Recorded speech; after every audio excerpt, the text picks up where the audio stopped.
Alright, okay. Heading to the Giza Plains.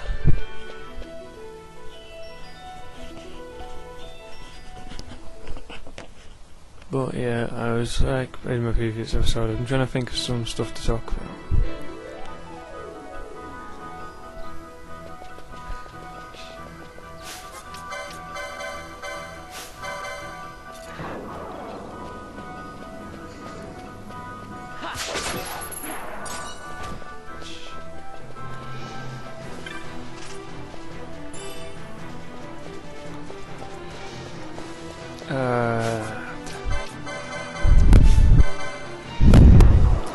Now, I just thought of something. Well, you know about loot, and when you sell enough loot you get bizarre items. Well, I always wondered, does the loot you sell, the type of loot, affect what type of items you get?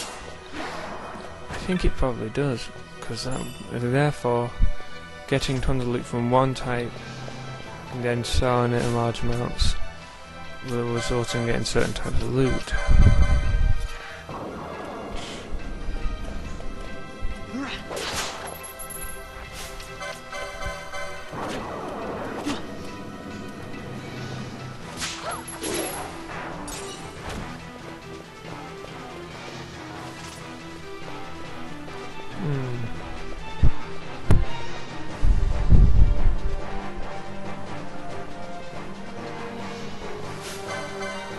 I've always, oh yeah, and in one episode I was going on about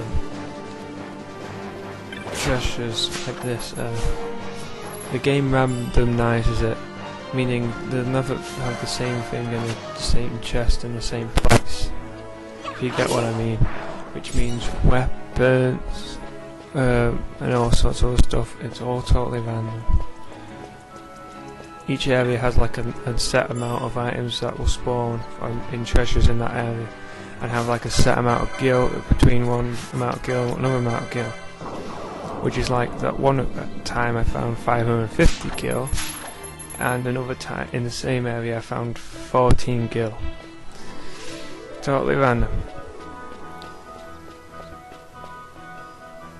Which is why it's always good to get as many chests as possible. Because hell, it's free stuff.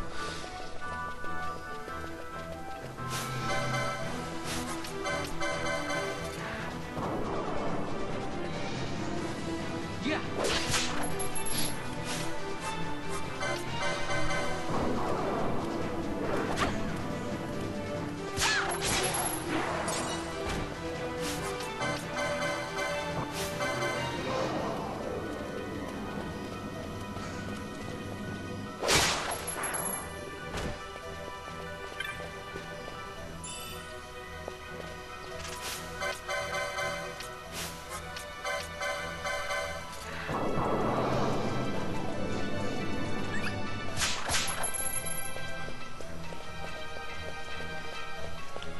There's a beast area which you can look at, and it tells you a little bit about all the creatures.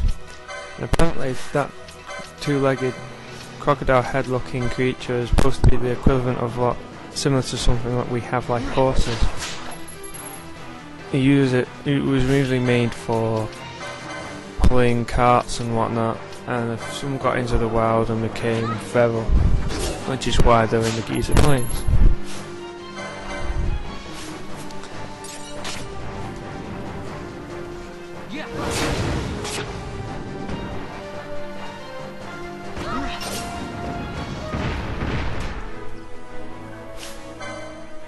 And this bunny just got a little bit too brave, unfortunately for the bunny.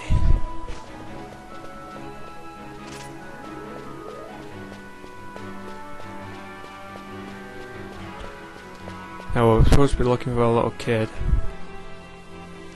and when we find him, supposedly we find out what's happened and she might give us a sunstone.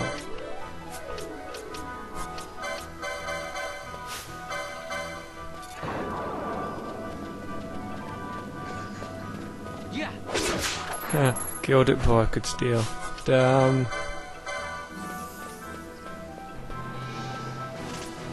treasure.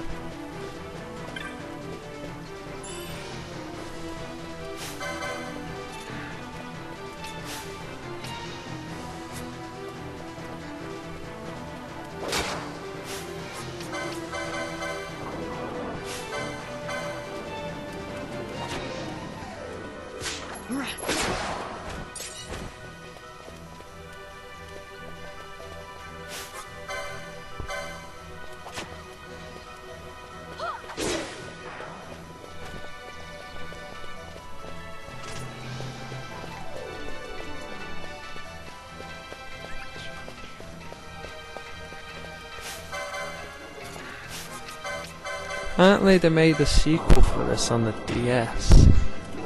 I don't get the game. Saying that I rarely do get DS games. Unless it's a Kingdom Hearts. If ever in fact there's unless it's Kingdom Hearts or something like that. If it like fills in the gaps of this game I play on the console, then I might get it. Those are the only times I'll probably get a DS game.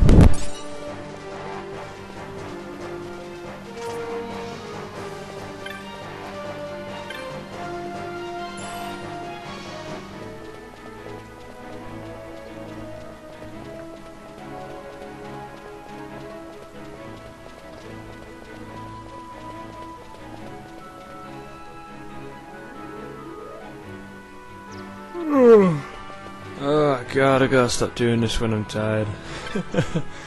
Damn it.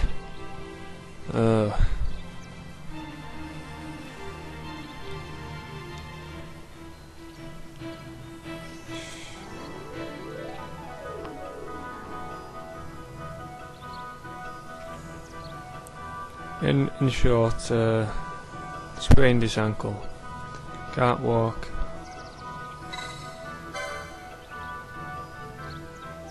So he explains how he makes sunstones, which is what we need a sunstone. So he gives us a shade stone. We use a shade stone to make a sunstone, and then we do a sunstone. That's pretty much sums it up.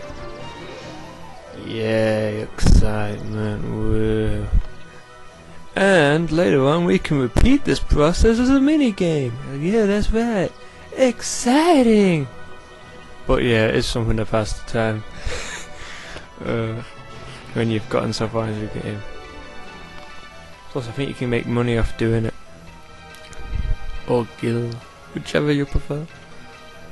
But yeah, it is a general conversation.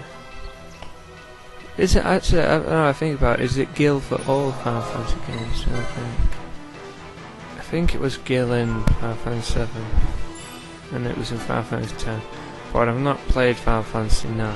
I've played a little bit and my memory's not that good of it.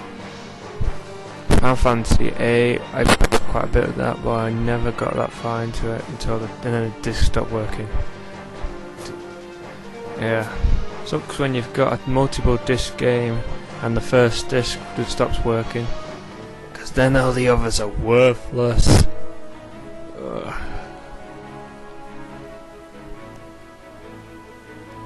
Oh, I better not be off track there. Oh, it's better than not saying anything at all. See, these guys are neutral. They're just allies, technically. They'll attack other people. Tend to have good XP if you kill them. I mean, yeah.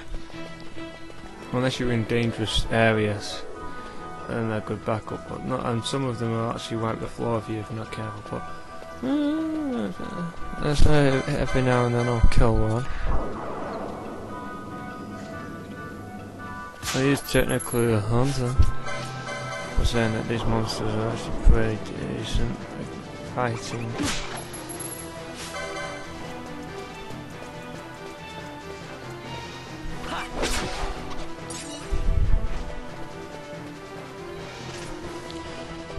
Look at this bridge is amazing. Found the first sunstone.